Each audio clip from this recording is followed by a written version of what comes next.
বন্ধুরা, এই প্রচণ্ড গরমের মধ্যে আমরা চলে গিয়েছিলাম একটা অনুষ্ঠান বাড়ি। আমার কাকু কাকিমার বিবাহবার্ষিকীর অনুষ্ঠান। এই হচ্ছে এখানকার মকটেল বার, যেখানে আমরা মকটেল ট্রাই করেছিলাম। বিভিন্ন ধরনের মকটেল ছিল, যেগুলো খেয়ে গরমে ভীষণ আরাম পেয়েছিলাম। তারপর চলে গিয়েছিলাম স্টার্টার নিতে, যেখানে ছিল প্রন পকোড়া আর ড্রাই চিলি চিকেন। দুটোরই টেস্ট অসাধারণ ছিল। আমরা বেশ কয়েকটা টেস্ট করে দেখেছিলাম। তারপর ছিল ফুচকা স্টল, কিন্তু আমরা ফুচকা খাইনি। তারই মধ্যে আমার বোনু আমাকে নিয়ে হাত ধরে নাচতে অনুরোধ করেছিল।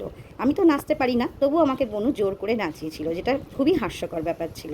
আর এরপরে চলে গিয়েছিলাম কাকু কাকিমার কেক কাটিং পর্বে। কেকটা খুব সুন্দর এনেছিল।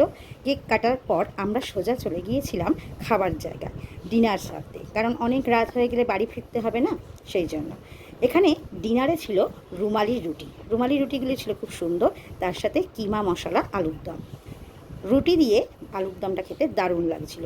এরপরেই চলে এসেছিলো ফিশ ফ্রাই। ফিশ ফ্রাইয়ের টেস্টটাও বেশ ভালোই ছিল, ভেতরে যথেষ্ট মাছ ছিল। আমি তো দুটো গরম গরম ফিশ ফ্রাই খেয়ে ফেলেছিলাম।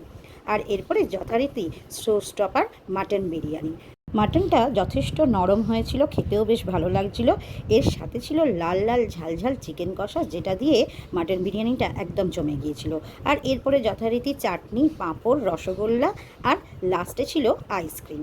আমার এগুলো রান্নাগুলো যথেষ্ট ভালো লেগেছে। আপনাদের ভিডিওটা ভালো লাগলে অবশ্যই লাইক, কমেন্ট, সাবস্ক্রাইব করে দেবেন। টাটা।